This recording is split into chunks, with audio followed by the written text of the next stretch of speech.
All right, in the second lecture of this week, we're going to move on from the archetypes found in the hero's journey to the hero's journey itself. Now, there's 12 stops or steps along the way of the traditional hero's journey. Now, this recipe for a hero's story has been used for a long time, thousands of years, since 700 BC when the Odyssey was written. Now, the Odyssey perfectly portrays these steps along the way of a hero's journey. Modern stories like Harry Potter, Percy Jackson, Star Wars, Luke Skywalker, all of these stories follow this recipe still today. So we're going to talk about it, that way you are able to recognize these steps and also to be able to recognize these steps not only in literature and movies and stories and books that you read, but to recognize it in your life as well. That's why this recipe keeps being used after all this time, because no matter where we come from or what age we come from, what decade, what year, we still, to this day, the human species, the human race, keeps kind of following this pattern as we get older and as we develop, and then we repeat it. And so the first step, the first stop of the hero's journey is the ordinary world. So it's non-adventurous, just everyday things, going to school, going shopping. Nothing very exciting is going on yet. Now, the hero has to move on from this ordinary world, and he does this by the second step. The second step is the call to action, that call to adventure. So either something goes on, something happens, some kind of obstacle gets put in his place, he somehow develops a goal.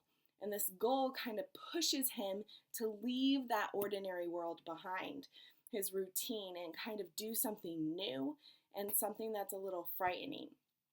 Now, the call to adventure is almost always refused. So that's the third step, the third stop on the hero's journey. So the hero typically, it's not easy to try something new. It's not easy to leave behind what you know, even if it's for a good cause.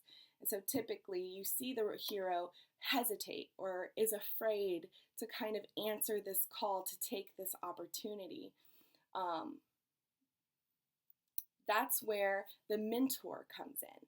So step 4 of the hero's journey, the fourth stop on the hero's journey, is to kind of have a conversation with the archetype of the mentor.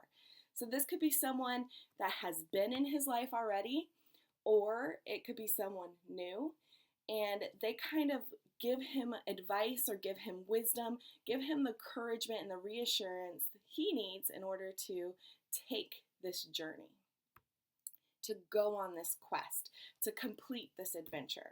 So you really see this in Lord of the Rings with Frodo. It's really apparent that he's kind of living this normal hobbit life, eating potatoes, having all these meals, 11th breakfast and stuff. And then Gandalf kind of like comes into his life. He finds the ring. The ring is the call to adventure. He's not wanting to do it at first, but then Gandalf kind of like talks him into it, reassures him, and he agrees to go on this adventure.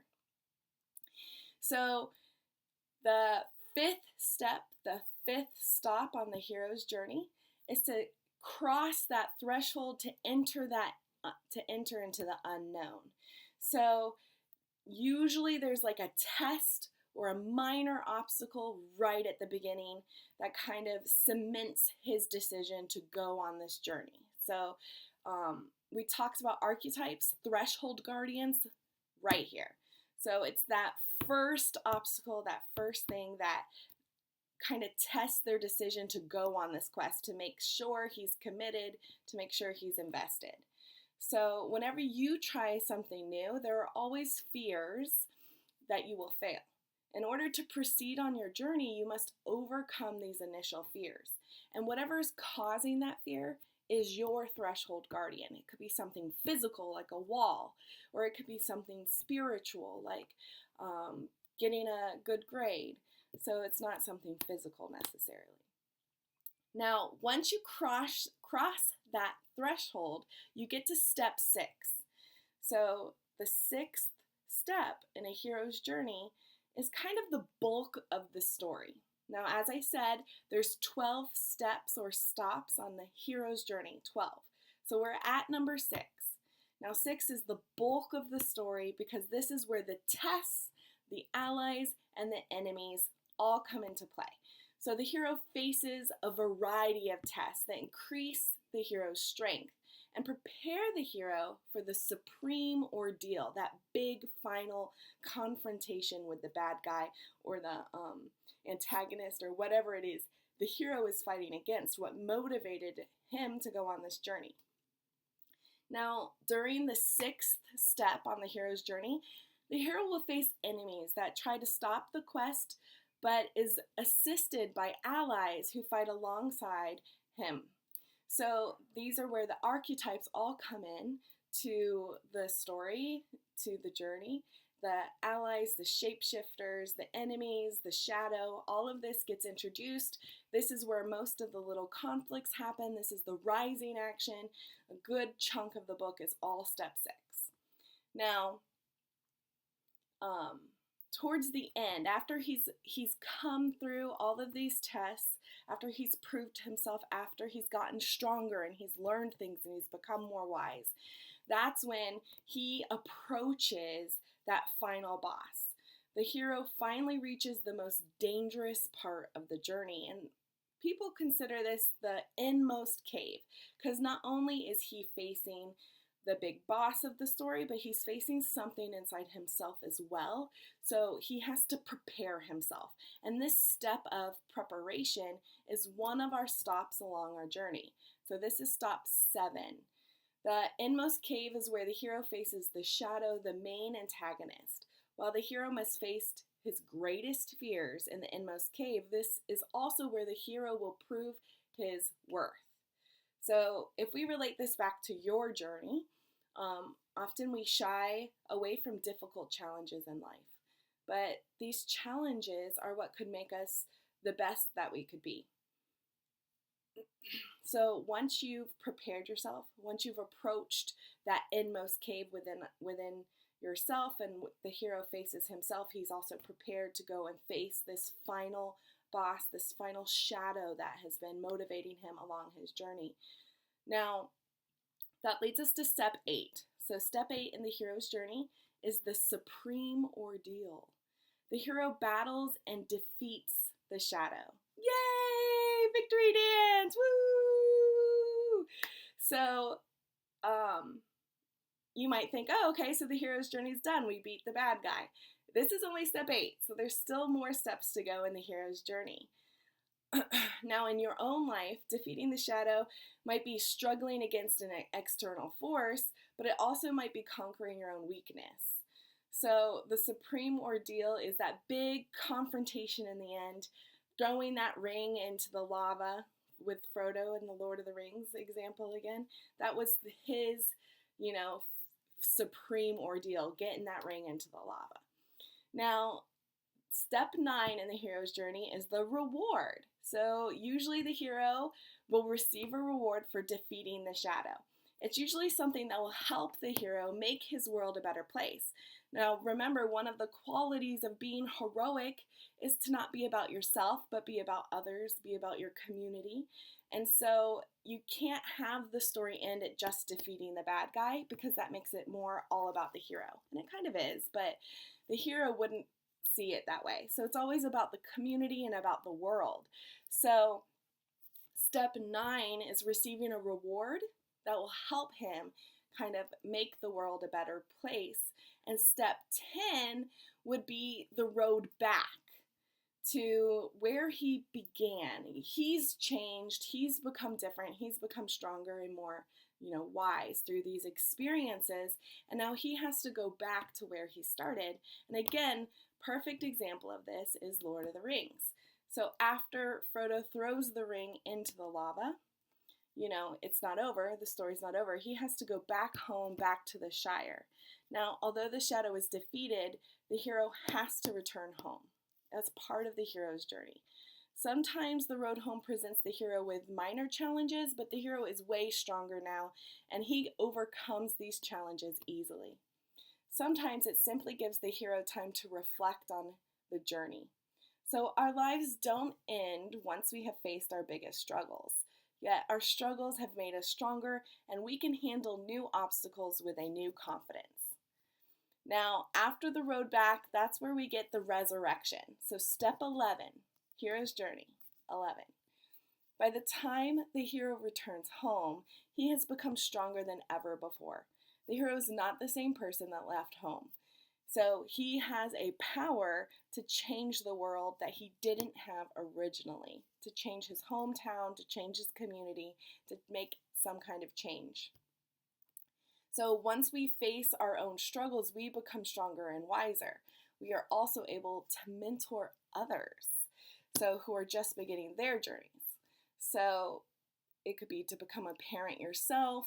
It could be to kind of help a friend along their path. You kind of finished a little before them. So this is the resurrection. We have now acknowledged that we have the ability to change. The hero acknowledges he has the power to change things. Now, after the resurrection is step 12. It's the last step, the last stop on the hero's journey, and it's the actual restoring of the world.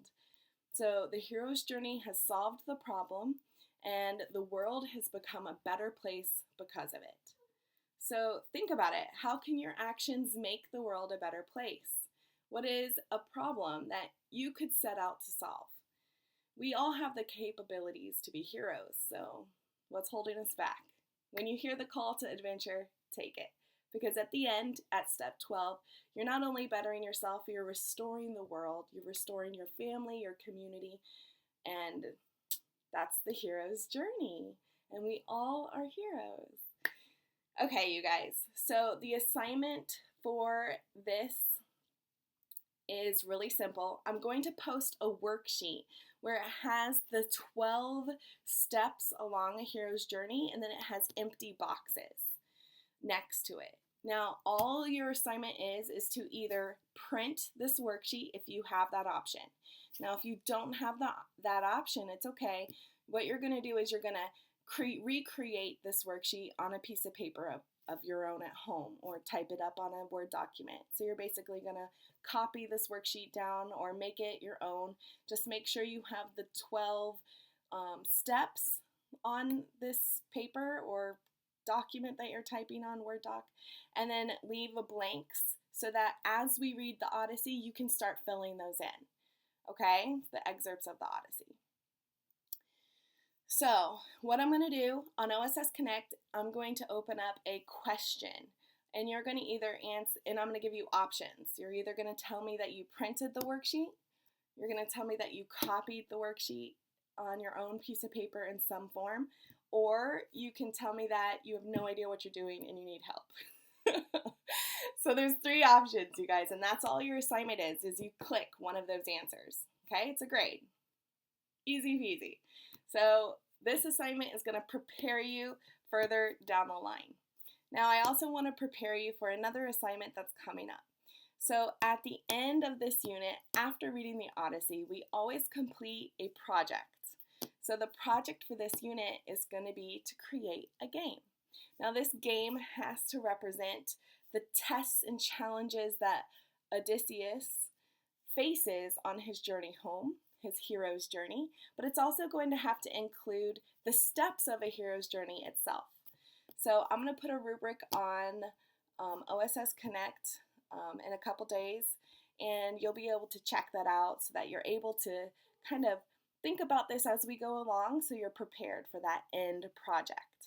So it's going to be fun, and I hope that you'll actually play the games you create, and I can't wait to see what you do. So next week we're starting the Odyssey. Okay, remember, your assignment for this week, for this lecture, is to click one of the 3 option choices on OSS Connect. That you printed this worksheet, or you created one of your own because you can't print at home, or you don't know what you're doing and you need me to help you out. So click one of those answers, and if you click that third choice that you need help, I'm going to try to get a hold of you. So check your email, check OSS Connect. Have a good week, you guys. See you next week. Bye.